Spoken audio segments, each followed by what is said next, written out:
Hello, I'm Nels Jensen with the Business Press, and welcome to our forum on healthcare in the Inland Empire and healthcare careers. Joined today by four esteemed local experts, panelists if you will. Immediately to my left is Dr. Richard Olds, Dean of the UCR Medical School and new to our region. Welcome. Patrick Petrie, who is CEO of the Arrowhead Regional Medical Center in Colton, the public hospital for San Bernardino County.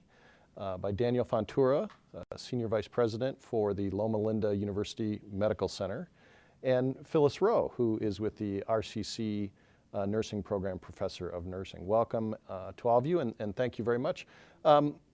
Talking about healthcare careers, we're going to start with more of a personal question, really. How did you end, for each of you, how did you end up in a healthcare specific career, and really what does that mean to you today? Dr. Olds, we'll start here and just go to your left.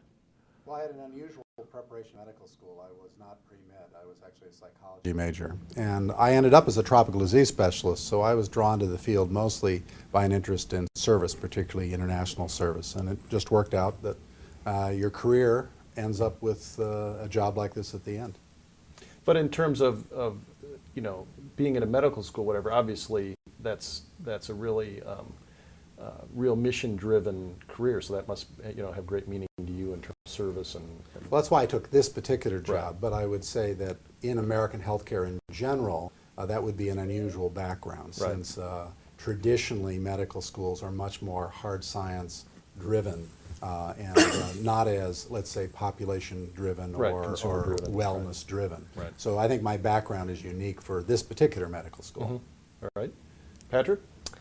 Well, I was drafted in the late 60s and ended up in the military. And from back east, I ended up out here. And after I got out of the military, the economy was like it is now. Jobs were scarce, so I fell into healthcare. And over the years, kind of worked my way up, got my education, and spent a long time as a CEO in hospitals in LA County and moved to San Bernardino County about 4 years ago. But for me, healthcare is just a wonderful field, a wonderful career. And I know we're going to talk about healthcare reform later today, and the future of healthcare is very exciting and challenging and wide open for everybody, and I'm looking forward to it. All right. Daniel? Now, as I grew up actually in the Loma Linda area, and so I was actually suffused in the healthcare ambiance, if you will. And I certainly was drawn to it almost by default. Enrolled UCR in 1985 as pre-med, but after a few science courses I realized that wasn't my cup of tea, and I opted instead for a business administration track, and where I could actually work with people and with systems and numbers, and I've really enjoyed that. But the healthcare ministry for me has meant an industry, a calling of sorts that goes above and beyond just a job. You're actually in a position to make a significant impact on people's lives every day, and I've enjoyed doing that. Right. And Phyllis? I grew up in a home with a physicist father, so I had a built-in tutor, and I always loved math. So I went to college as a math major, and in my second year went to a church presentation on missionary work, and there were all these nurses saving people in South America. So on the spot, I decided to be a nurse. And it has been a wonderful career for me. I've graduated with a BSN from University of Illinois, and then we moved out here so my husband could go to UCR for his PhD, and then I got a master's degree and a doctorate. When we moved out here in 1968, a bachelor's degree for a nurse was pretty big. And so I got hired right away by RCC, and to this day I cannot believe how lucky I was to have such a wonderful career. Sometimes at the end of the day in the classroom, I look around the room and I think of the thousands of students that we have helped to achieve their most precious goal. Furthermore, we're contributing to healthcare in Riverside. I'm so lucky. Thank you. The region we live in has obviously undergone this tremendous growth, population in the 90s and in the most recent decade as well. And we've heard along that time period too how it's necessary for us to diversify our economy and be less based on real estate, on manufacturing and transportation. And it's really would be so good for our region to have more high-paying jobs here in our base. And now, as that catching up to that population base, we just see the most incredible expansion of healthcare facilities and services that we've ever seen in this market, whether it's the new hospitals opening in Ontario, the replacement hospital in Fontana, expansions at almost a dozen other hospitals around here, the new Loma Linda facility in Murrieta. How much of a driver, and I haven't even mentioned the UCR Med School or the March Life project at the former Air Base. How much can healthcare be a driver of our local economy? Well, I think that one of the most important things to mention, besides the obvious construction and building aspects, is that even today, 40% of the healthcare dollars in the Inland Empire actually leave the Inland Empire and are spent somewhere else. So it's not just that this is a growing industry from the standpoint of demand, because we'll talk later about the population expansion and aging, but right now we're losing almost half our healthcare dollars to other regions in California. So the more we can do together to keep people here close to home receiving their health care, that is an immediate impact economically. In fact, every primary care doctor we can end up placing in the Inland Empire is a small business of about $1 million. And I think, too, from an employment perspective, if you look at the economy impact on the Inland Empire here in recent years, and you take Arrowhead, which is a public facility, and we're one of those places that have grown, added 83 beds, new buildings, new services, and added almost 1,000 employees, up to almost 4,000 employees. It's still a tremendous place to get a job, to find a career, and stay in the Inland Empire. So I still think healthcare economically, when it's growing, it is a main driver, and I think we all know here in the last couple of quarters, it's one of the few segments of the economy that has continued to hire folks. You look around the country and you see examples of how cities have transformed themselves, moving from more of an industrial segment, for example, Pittsburgh, to more of a healthcare and education focus. And Pittsburgh's now really recognized as one of the hotspots for healthcare across the entire country. Sure, and biotech and other research, right. Absolutely. It all kind of feeds on itself. So I think that's a huge driver, potential driver of jobs in the Inland Empire specifically. And I think that we've got the infrastructure, we've got the population, and the educational infrastructure to do just that. Nursing in the Inland Empire faces at least two challenges. The first one is that our grads stay here when they complete the program. And the second thing is that once they get a job, they stay in that job. So retention is a really big issue. Mm-hmm. And we'll talk more in segments later on sort of the situation around nursing and other services, because we face all sorts of dilemmas on that. Before we get to that, let's talk a little bit specifically about UCR and the medical school and the impact that has on the region, because it really has multiple layers in terms of what that means for our area. Well, there's a huge physician shortage. That's probably the #1 driver, particularly primary care shortage. When we speak of the state of California, overall, the state of California does not have an overall shortage of physicians in general, although like all states, they have a shortage of primary care doctors. But some areas, for instance, the San Francisco area has twice as many specialists, almost 2.5 times as many specialists as the California average, and has actually an excess of primary care physicians. Now contrast that with our area, where we have about a third the primary care doctors we need in the more rural areas of our catchment area, and no more than 40% even in the heart of our catchment area. And we actually, it's one of the few areas in the United States that actually has an absolute shortage of doctors of almost all specialties. So that clearly is one of the major drivers of why we need more medical schools. But we would fail in that mission if all we did was build a medical school, because doctors tend to stay where they train, not just where they go to medical school. So in designing the medical school, the design of the medical school, I think more accurately would be described as a pipeline. On the front end, we need to take our medical students from the Inland Empire. If I had 2 students, one from Riverside, one from San Francisco, you realize there's virtually nothing I could do with the kid from San Francisco to get them to ultimately practice in the Inland Empire, where I have a fighting chance of a student from Riverside ultimately practicing here. We need to design our medical school to turn out more primary care doctors. All the medical schools currently in California, only 1 in 5 of their graduates go into primary care. That's what we really need. Mm-hmm. We have to be more efficient than that. And finally, we need to build graduate medical education programs in areas of short supply, which includes all the primary care disciplines, also general surgery and a couple other areas where we have critical supply shortages right here in the Inland Empire. That kind of structure has a fighting chance of ultimately delivering on the, if you will, the manpower issue. So you customize to the specific needs of the market. Yeah, you know, just building another med school, quite frankly, wouldn't be the answer. We need a different kind of medical school and a different strategy if we want to address the manpower issue. I think the most exciting aspect of our school, though, is, it shames me to say this is an unusual mission, but one of our missions is to actually improve the health of the people of the community we serve. I don't know why that isn't the mission of all medical schools, but it's not. And it's our mission, and so that will also mean that we work more closely with everyone in the community around the mutual goal of improving the health of our community, which, by the way, ranks in the bottom quartile of all the communities in California. Okay, Patrick? Doctor made great points. Just a few things to add from, again, a public hospital's perspective. That's providing a ton of primary care to people who have no primary care physician. First of all, if you look at health care reform coming down the pike, and if you subscribe to a number between 200,000 and 300,000 of uninsured in our county, and theoretically that they will have an insurance product in 4 years, they're all going to be looking for primary care physicians. We absolutely have to have this medical school open. At Arrowhead, one of the few hospitals in the country that has MD and DO training programs, we're looking to partner with the medical school and hopefully get those young physicians to do some training at our hospital. But the issue of keeping these primary care physicians in the Inland Empire is the second piece of the puzzle, because if they go out to the hinterland, it's not going to help.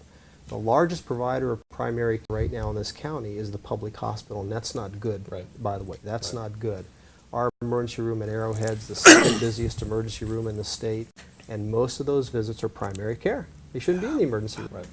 So we're looking forward to it. It's great. Despite how really the healthcare system has expanded to have more touch points to consumers than before. Maybe not the most, the best touch points, but there are, that's an interesting dynamic. Sure. Mm-hmm. Now, Daniel, Loma Linda has a medical school already. So how do you see UCR's medical school? What does that mean for Loma Linda?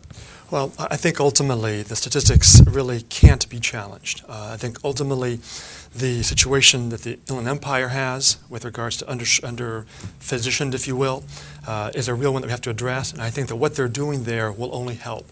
What we also see as necessary is, using the metaphor of the pipeline, is after they exit or graduate from medical school, we need to find a place where they can train here locally. Typically what you find is people after their residency period, whether 3, 5, 7 years, they tend to stay in those areas. What we want to do is have those training sites here locally as well. I think that'll ultimately have a real tangible impact on the physicians per capita, where the Inland Empire really is pretty low compared to our peers in the state and in the country. So working with local hospitals, trying to find opportunities for the training that the medical students emerging from UCR will have to practice as they grow and learn, I think is instrumental. Mm-hmm.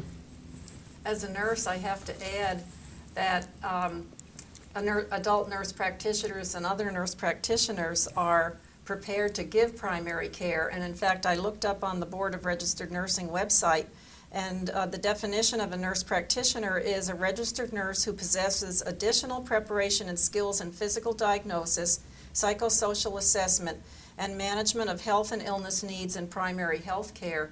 And interestingly, when I was in my nurse practitioner program in 1984 even, I worked with a nurse practitioner in Ontario who only had to refer out to the doctors in that group 0.5% of patients.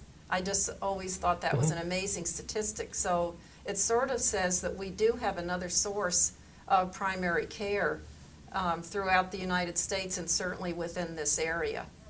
And we'll talk more about that as well, because I know one of there are plenty of nursing programs, perhaps not enough in our region. There are a number of them. I know the shortage is actually people who can qualify to teach those nursing programs. But as I mentioned, we'll hit that in the second segment as well.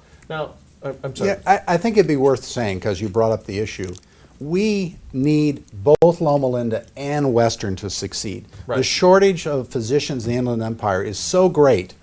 In fact, there's a 3,000 physician shortage right now. No matter what any of us do, there will be a 5,000 physician shortage in 10 years. We need Loma Linda and Western both to succeed in this, and we need to succeed. And even with all three of us, and the nursing schools and the PA schools succeeding, we will still have a shortage in 20 years, no matter what our best efforts make. Sure, and Western University in Pomona, which has greatly expanded its facilities, huge campaign ongoing, and several new buildings on its campus. In that sense, it's really not a competition. It's a partnership that we all got to work together to solve that problem. So we also see, I'm going to mention March Life Care, but we could talking about whether it's Kaiser or Loma Linda, other expansions of facilities that include not just a hospital, but other services, wellness and primary care associated with. But March Life is so ambitious, and it promises to deliver a more complete package of health care. What do you see for that potential? How could that change our region? Well, to be honest, I know about the facilities, but it might be better to say, if I were designing a new medical center, what would be the ideas that I would incorporate into it? Because I'm not sure of all the details of what March Healthcare is doing. But I think if you look into the future, we're going to move away from a hospital-centric system. We're going to be delivering more health care in ambulatory settings, and quite frankly, we're going to be delivering more health care at home. It's a more cost-effective way to do it. We're going to focus more on wellness and prevention, because in the long run, the U.S. healthcare system is pretty poor value. We spend 2.5 times the next closest developed country, and we're dead last. Sure. 19 out of 19 developed countries in healthcare. So whatever facilities we build should be built around a different paradigm for delivering health care, and I hope that's what they build there. That's what they're pitching. And interesting, the last forum we did on healthcare, Patrick Schmidt of FFF Enterprises in Temecula, which delivers vaccines and other supplies, called it a sick care system as opposed to a healthcare system. But the March Life is pitched as more of that holistic variety of services, and I think you even see it now in terms of even just some commercial real estate where, medical is being welcome in a wide variety of types of developments because of some of the factors you mentioned. The wellness, fitness, care. To me, what March Life presents is just much more of a broad spectrum, as opposed to just here's where you go when you're sick, here's where you go, overall for health and wellness. And again, we've talked to them very, very briefly about what they're up to. Now they will obviously serve a different population than we do, but I think you made a good point, and they have a good vision, and that is when we're talking about primary care physicians or training programs or the Inland Empire, this thing about wellness and the population. Again, the doctor made a great point about where San Bernardino County, I'm not sure about Riverside, stands in its health statistics, which is very, very, very poor. That we've got to get people in the Inland Empire, the smoking, the drinking, the drug use, the obesity. I can't tell you the impact that has on our public hospital in San Bernardino County, and the dollars that we're spending to try to combat that. We have got to get people to pitch in and join folks like the four of us. If we're going to have more physicians and we're going to have great schools and great hospitals like Loma Linda and great nurses, people have got to take better care of themselves and help us. Now, Daniel, this is not new to Loma Linda. This is something you guys have been doing for years. Yeah, this is, I think, part of the paradigm shift. It has to happen. I think in terms of self-efficacy, taking responsibility to some degree for one's own health, creating the type of habits, routines that engender health. Obesity, a huge issue in this country. It will be an epidemic in a few years as you see childhood obesity rates increasing. I think ultimately we're going to need more public health, more preventative health, more health and wellness. And as I understand it, at kind of a global level, you've got the centralized campus at March, I think, which intends to kind of do that, to make this kind of a one-stop shop across the continuum for the health and wellness, preventive medicine, all the way up through the tertiary quaternary care. So at this point, more is better. I can't speak to the details of the program. Oh, sure. But I think the idea also is, if nothing else, is just clustering. So you bring together, the like-minded segments of an industry, and it really, helps, bring attention to it and drives more traffic, whether it be, consumers. As far as the March Life Center and RCC, we certainly hope to form a partnership between the Life Care Center and the School of Nursing, and then we have many other healthcare programs as well on the Moreno Valley College campus. And as far as the element that I think is the most attractive about the March Life Center is that all services, healthcare services that a person would need apparently will be offered there. And so the person is more likely to access those, whereas you go to your primary physician at a clinic and they say, well, you have to go over here to get your mammography, you have to go over here to get your lab work, and when it's all concentrated, there is some evidence that people follow up better. Mm-hmm. Okay. We're gonna talk in our second segment. We're gonna deal with how we meet demands, in our market. But first, I'd like to conclude the first segment by talking about the healthcare reform. From your executive lens, what concerns you most about the healthcare reform that we're undergoing in this country? Well, I think there are many things in healthcare reform that are beginning to move us in the right direction. But this is like turning an aircraft carrier. This is not, this immediate change is not going to change a lot in our healthcare system. It's starting to make movements in the right direction, but we're going to have to make a lot of changes in the healthcare system, and this is only one step. And so I think in one sense it's a good thing to get starting to work on this.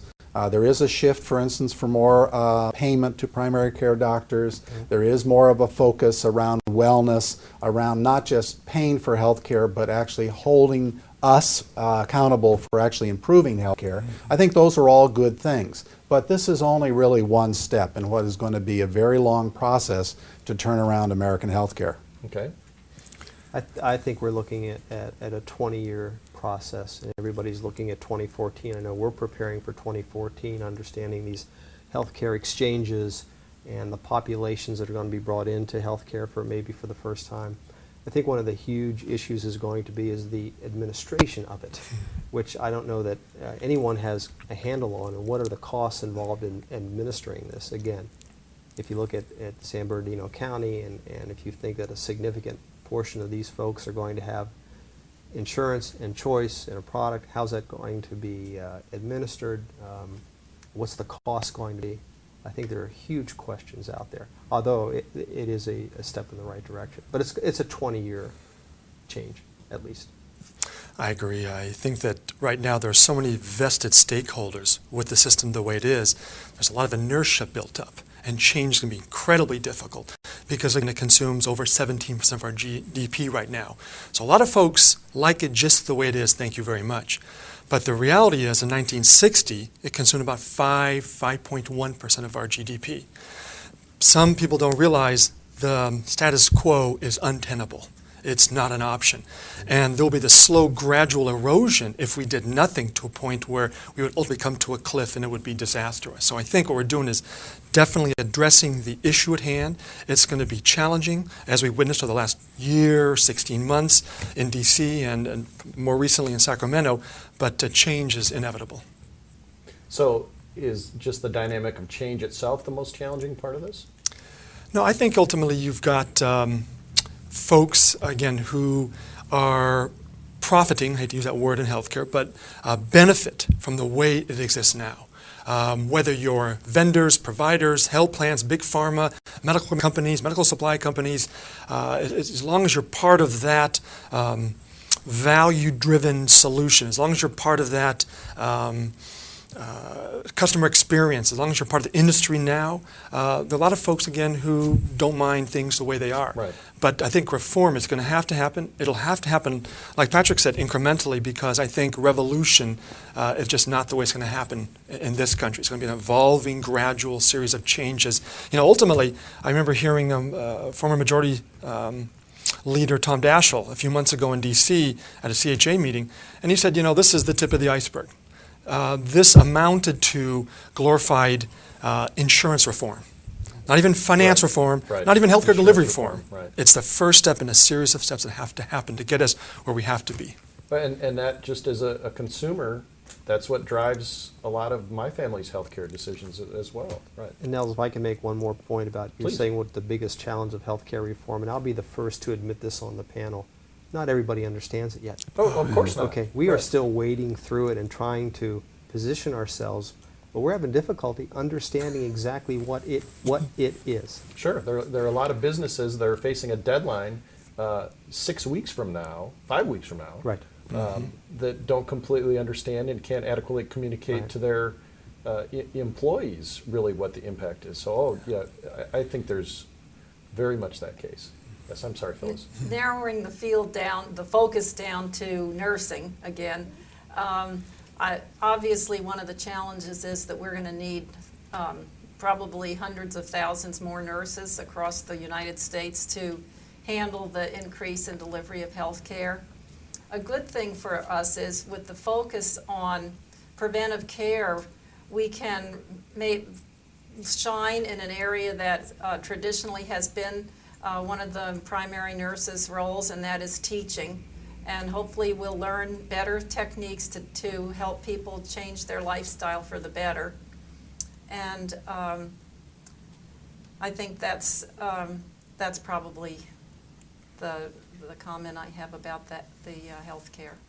Okay, we are going to take a short break here, and we'll be back to talk more about how do we get more primary care physicians, how do we educate nurses, and also what other careers really are going to change the face of the healthcare industry.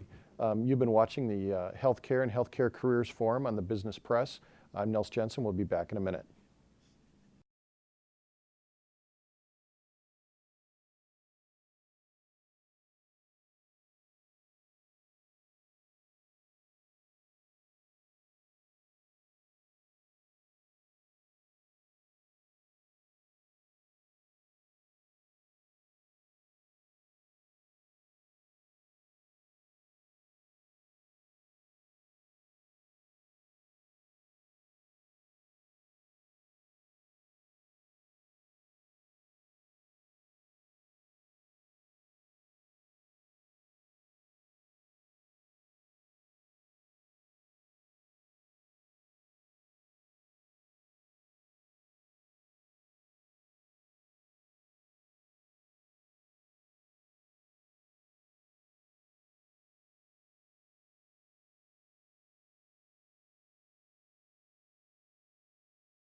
Hi, I'm Nels Jensen with the Business Press. You are watching the Healthcare and Healthcare Careers Forum. I'm joined by Dr. Richard Olds, Dean of the UCR Med School, Patrick Petrie, who is CEO of the Arrowhead Regional Medical Center, Daniel Fontura from the Loma Linda University Medical Center, and Phyllis Rowe from the RCC nursing program. Professor Rowe, we're going to start with you now. We're talking about really meeting the demands of the constituents here. Many more people coming into our region predicted for the future, an aging population. And I know one of the big issues, typically people talk about a nursing shortage and other specialty shortage, but also there's a shortage of people who are accredited to train nurses as well. So tell us about the challenges and opportunities there. At Riverside City College, in terms of nursing faculty, we are very blessed. We don't get a lot of applications for our positions, but we always have good applicants. So I think because of our reputation of excellence, we have a very highly qualified faculty. We have more doctorally prepared nursing faculty than many of the UCs do. So we're very proud of that. As far as addressing the nursing shortage, for approximately the last 5 years, we have had federal and state grants to increase our enrollment. In the RN program, we've probably doubled our enrollment, which means we've approximately doubled our graduates. And again, we hope that they stay in this area and practice. And in the vocational nursing program, we've increased about a third so we are putting out more graduates. We are attempting to meet the nursing shortage. Sure. We will develop new programs as well.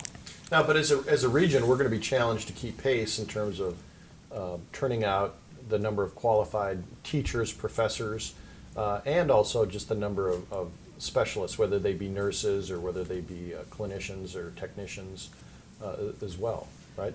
Yes, that's true. There is legislation to consider the community college awarding the baccalaureate, which is at RCC is the minimum degree for clinical nurse instructor. And we do have institutions in our area that award higher degrees in nursing, such as California Baptist University in Loma Linda. We have California State University, San Bernardino. And so we have many flexible programs, such as University of Phoenix and the statewide nursing program. So we seem to, in this area, we're lucky. We do have an adequate supply of nursing faculty. Mm-hmm. Okay, how about Patrick? I know you have a demand for many different positions at a hospital with a wide variety of services there. What do you see as some of the challenges in terms of meeting those demands? Well, my personal observation is I'm looking at, I have children in their early 20s. I'm looking at that generation still not gravitating to healthcare for whatever reason. And we talk about the nursing shortage, and I appreciate the fact you're bringing up at Arrowhead, we have shortages in all other key disciplines as well. Pharmacists, radiology techs, respiratory therapists, people who can work in medical records, which has dramatically changed now in its emphasis and impact on an organization. Registration folks, the science and technology of healthcare is increasing in the complexity. So the non-nursing workforce requirements, I think, are significantly, the bar is higher than it was 5, 10, 15 years ago, and we're having difficulty filling those areas. And I appreciate the fact that there's been tremendous emphasis on nursing, as there should be, married to a nurse, and there should be.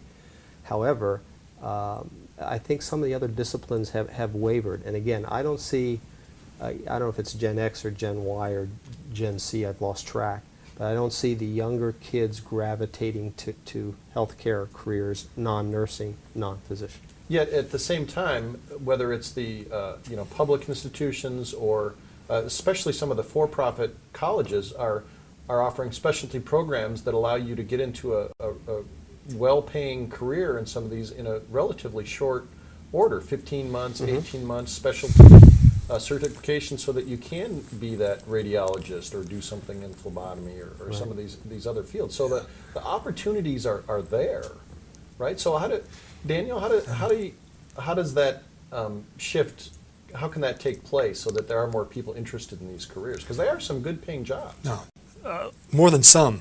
I've got an 11-year-old, a 6-year-old, and a 3-year-old, and I'm going to encourage them to consider healthcare seriously, especially, again, not just because the demand for the foreseeable future is going to be high, but also because the wide range of jobs within healthcare.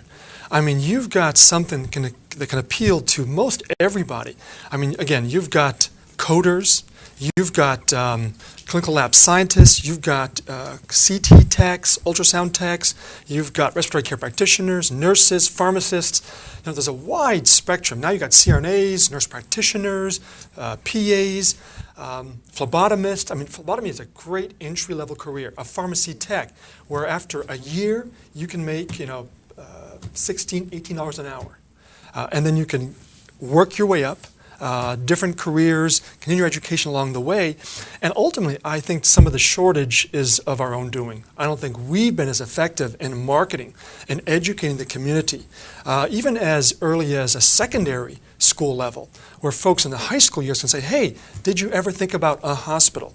Or all that actually is encompassed by a hospital and the variety of jobs that you can actually encounter therein, and what it means to be, you know, working in the lab, working in the pharmacy, working as a nurse, working, you know, in one of the different areas. So I think that ultimately we can do a better job in terms of selling the product and selling these jobs to future generations. Sure, and would now some of these specialty services as well help keep that 40%, you know, of customers going out of our market for healthcare here? I know there's lots of specialty services that Loma Linda offers, even that, you know, Arrowhead and other large hospitals offer as well. But all right, so how does UCR fit into this dynamic? So you know, we have a demand for many different careers in healthcare. Well, let me take a little different tact on the physician angle, because interestingly, California has the fewest medical school slots per capita of any state with a medical school. 17 med school slots per 100,000. The average is 30.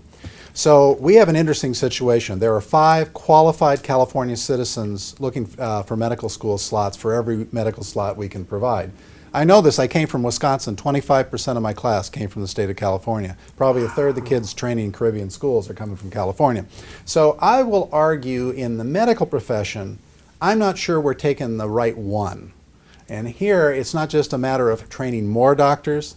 I think we should be looking at training different people to be doctors. Now, if most of us are also patients, when we think of the qualities that we want in our physician, somehow a really high MedCat and organic chemistry grade may not be the best selection criteria. So I would argue, as we look at our medical school, I've already alluded to the fact that if we want more primary care doctors and we want them to stay in the Inland Empire, that we should have several selection criteria in the front end that relate to that. And it's probably not the highest grades. And it's probably not just random residency. So I'll also point out that for 40 years, the med school I graduated from, Case Western Reserve in Cleveland, Ohio, the only predictor of a career in primary care on the admission application was previous service in the Peace Corps.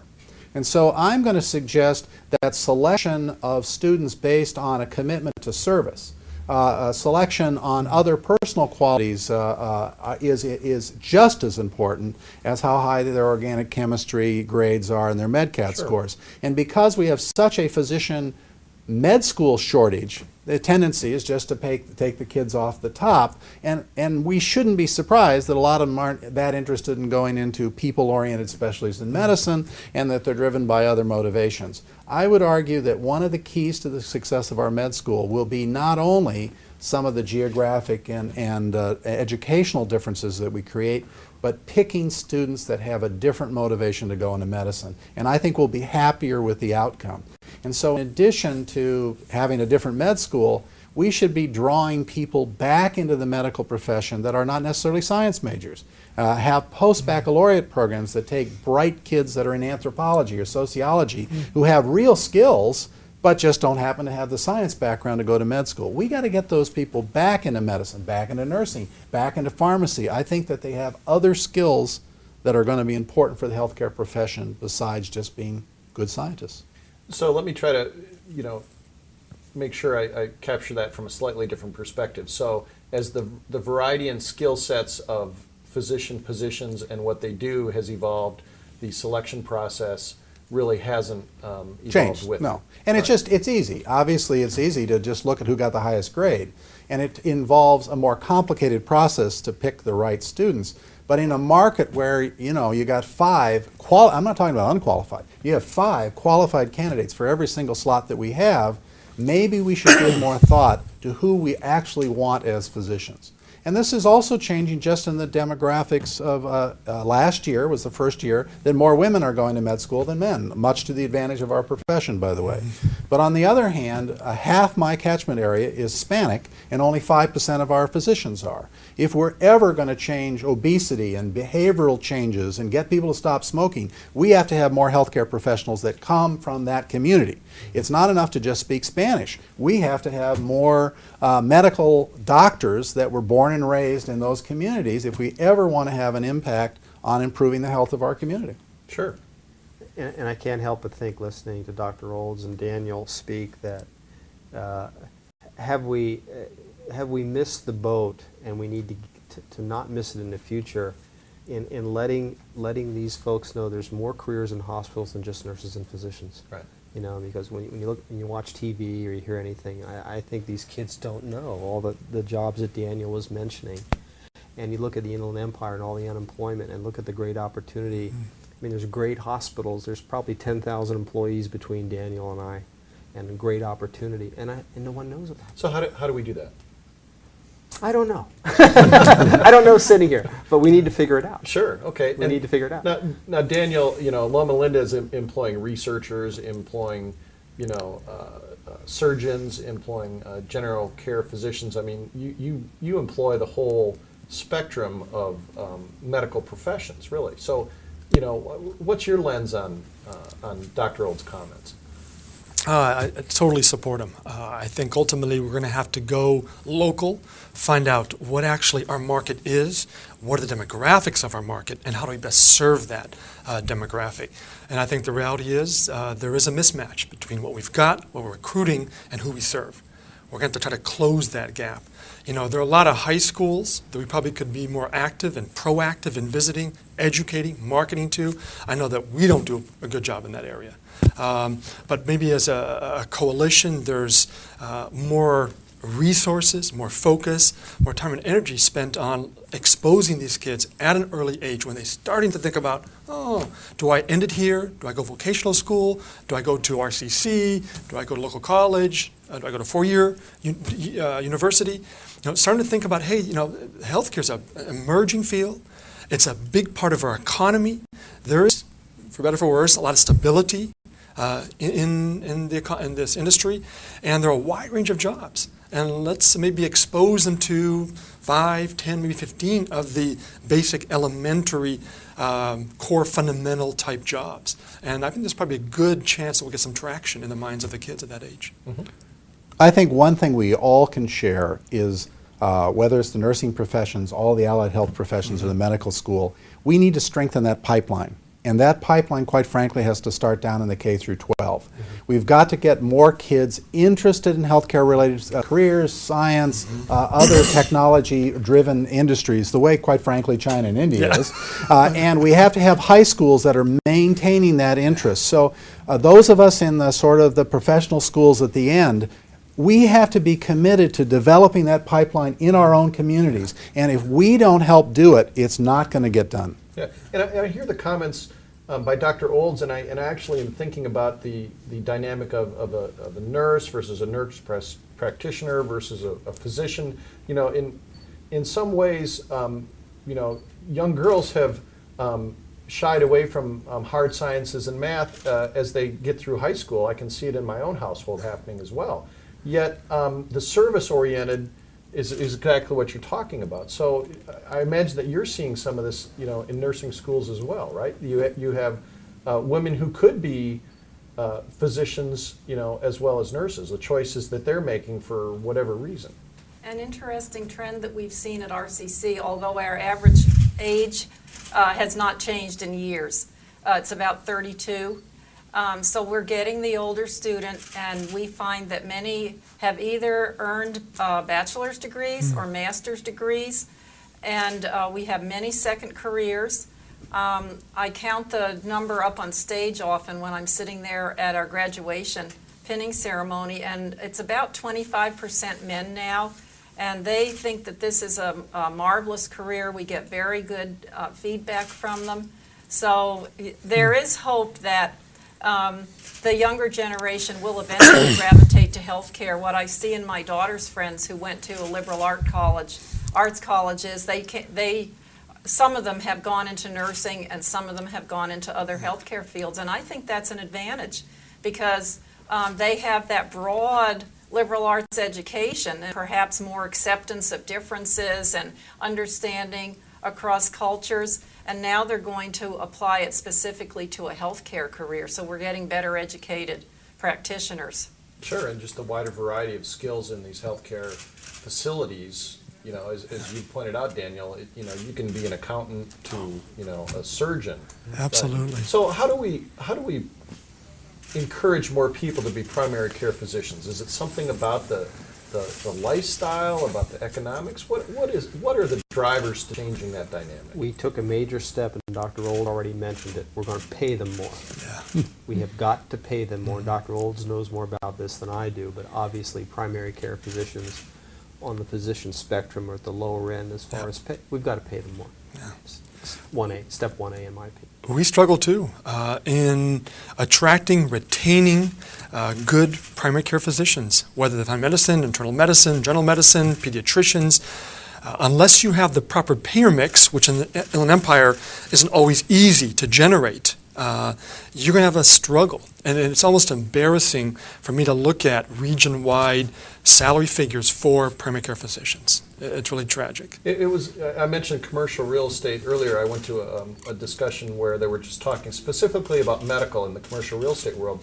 And somebody pointed out that, you can always count on if you have a doctor office in your property, even if they have a horrible credit rating, they pay their bills. And it was like, there's a profile. It's like, okay, they're old enough to have their own business, they're established, they have lousy credit, they pay their bills, they're divorced. But, but it was amazingly how everybody in the room was nodding their heads because they could relate to that on some level. So, how do we help that lifestyle as well? I mean, that goes all the way to some of the stereotypes about why do I want to be a doctor if I'm going to work 90 hours a week?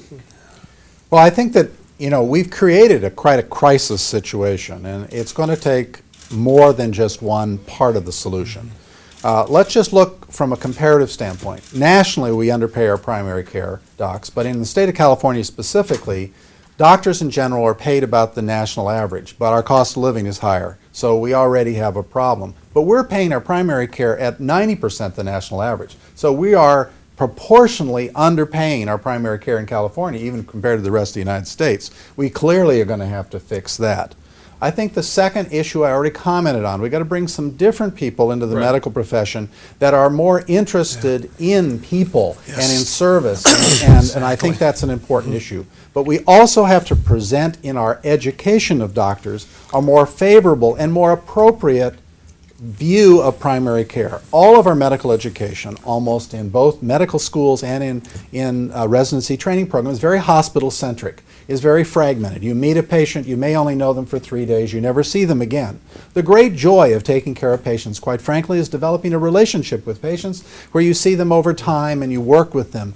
Our students don't see this, our residents don't see this, so we need fundamental changes in the way we educate our students to present primary care careers in the way that is an appropriate presentation of what is a very rewarding career. And that requires reform in medical student education and in graduate medical education, which is also very hospital-centric. We got to be more clinic-based, ambulatory-based, longitudinal learning-based. That's why you got to start a new medical school if you really want to change that paradigm, because getting existing medical schools to turn that around is really hard. Along those same lines, you want to make sure that the profile, in essence, of your candidates coming into school, whether nursing or medical school, is appropriate. I mean, we can attest to the fact that hospital care, healthcare is not easy. These jobs are difficult. People are in pain, suffering. They're upset. They're angry. They're confused. A lot of medical jargon being thrown around. They don't know what's going on. This really has to be almost a calling. And I'm sure Phyllis can attest to the fact that the caliber or the motivations have changed from your students now versus what they were 20 years ago. Yes. One of the downsides of there being so much money in healthcare is that you're attracting people who aren't motivated to serve, who are motivated by other interests. And I think ultimately our challenge is to pick the right people, not just based on their test scores, but based on a variety of other factors that play into who they are and how they're ultimately going to serve the patient, how the tone is set between the patient and themselves and the whole care provider team that they have to work with in making sure that safe, patient-centered care is provided. We have a golden opportunity to address that to a certain extent, because yes, we do see more of an emphasis on I want this job because it's a good income, solid income, and I know that I'll have a job. And that's, let's face it, that's a realistic motivation, but we should use our opportunity, and that is, as faculty, we need to model the service part of this and the ethical part of it, and talk every day about values and our patients and treating them with respect. And the minimum that we have them is a year, and I do believe that we can make some inroads in their attitudes in a year. If every single day we go in with a passion to talk about nursing and why we're there, healthcare, and what our goal is. And Patrick, there's all sorts of thoughts running through my head on what that would be like at Arrowhead, because you can't work in that environment if you don't have some sense of the mission. And Right, and I think when we're talking about healthcare reform and what Dr. Olds was saying about a primary care physician, just think of our population, our marketplace. They're crying for that relationship with the physician that they've lost over the last 10 or 15 years with managed care, what have you. They want that relationship back. Everybody wants their primary care physician. And we have a saying at Arrowhead that if you don't have it here, you're in the wrong profession. And I think while certainly healthcare it pays well for whatever job you have, we've all said, Daniel just said it too, that you've got to have a little bit of some compassion and dignity for your fellow human being to be successful. yeah, at the same time, when you're dealing with, we talk about insurance reform, let alone liability, let alone regulatory. I mean, I disagree with Daniel. I think healthcare is very easy. I think it's also worth mentioning that healthcare has become a team sport. Absolutely. And as a result of that, we have to think about that in who comes into the profession and how we train them.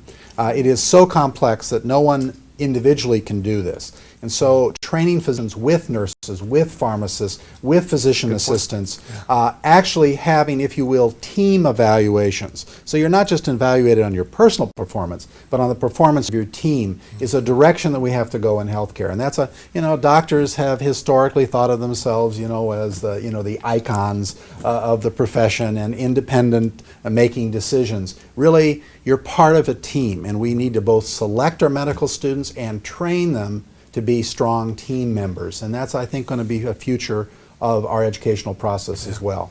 I hear a new business model, as opposed to here's my, primary care physician, here's a cluster of... It is the business model. That is how healthcare, when we talk about the medical home model, which is you've heard, which is one of the few places where we can decrease cost and increase quality.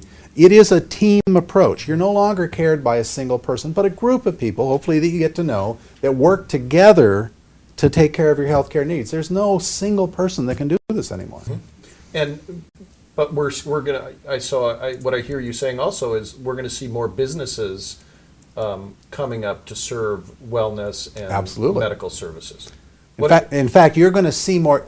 We talked about integration of healthcare services like the pharmacists, the therapists, et cetera. But I believe in the future that you're going to see things like fitness centers and restaurants and health-related top-end grocery stores and educational facilities and child learning centers and other things that we have not thought of as part of the healthcare profession are going to be integrated in what we do.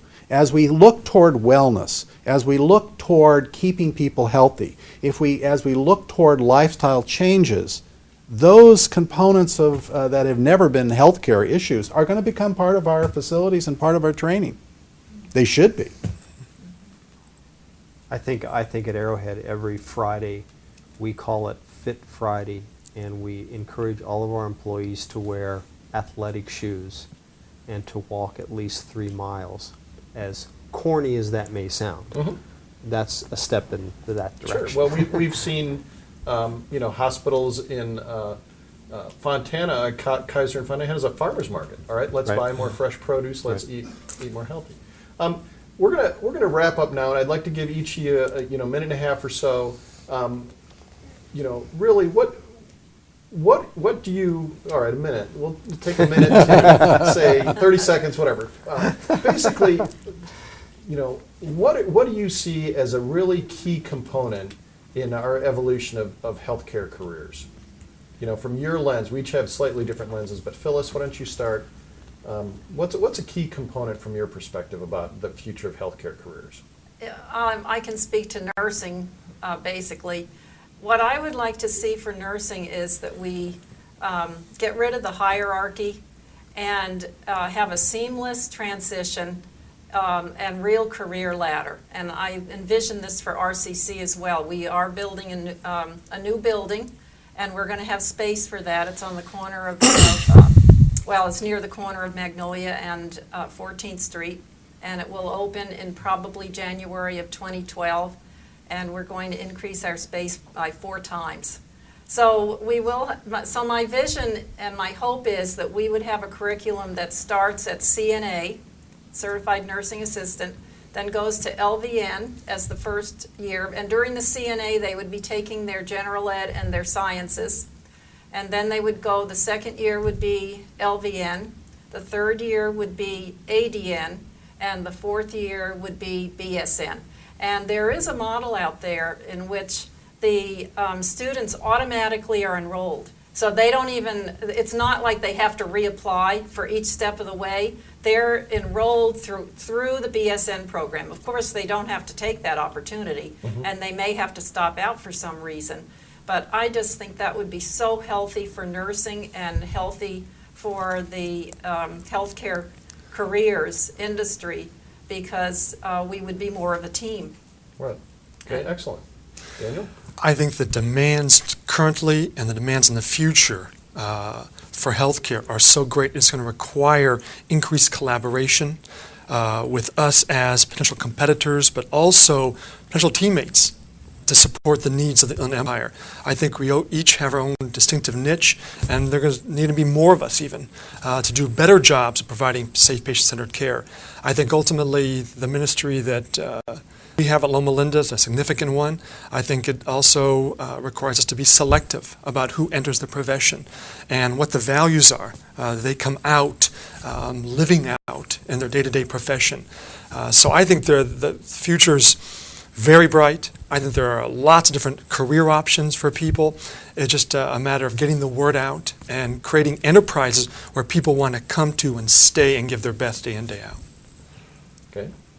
I'm going to steal Daniel's idea that he mentioned earlier. We have got to, from a career perspective, non-physician, non-nursing, start planting seeds or processes somewhere. And you had mentioned elementary school, and I'm not sure what the answer is.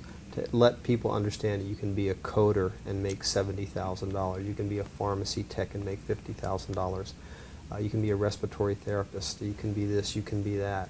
And to try to attract a new group of people to fill these voids that we're going to have in the next 20 years as we evolve into healthcare reform and more people have access. All right, Dr. Olds? Well, I think, as was mentioned earlier, the fundamental healthcare delivery system in the United States is unsustainable. And we're going to have to have some pretty radical changes in how healthcare is delivered, in what we value and what we pay for in the organization of the healthcare industry. That provides an unusual opportunity when you're starting something new like a medical school to not design the med school based on what historically med schools have done, but rather look at what a med school for our future healthcare system really needs And that's what's really exciting about coming to the University of California, Riverside. Not only is the need great, but the opportunity to create a medical school around a different paradigm exists there. And if successful, it could then be used as a model to help change the existing medical schools in a positive direction. That's why I came here, and I think that's what's, for me, the most exciting opportunity here at this medical school. Very, very interesting. You've been watching the Healthcare and Healthcare Careers Forum. This information will be available on demand on thebizpress.com. Excerpts will be in the August 30th issue of the Business Press, and we'll undoubtedly have more excerpts in weeks to follow after that. I'd like to thank Phyllis Rowe from the Riverside Community College nursing program, Daniel Fonterra from the Loma Linda University Medical Center, Patrick Petrie from Arrowhead Regional Medical Center, and Dr. Richard Olds from the UCR Medical School. I'm Nels Jensen. Thank you for joining us.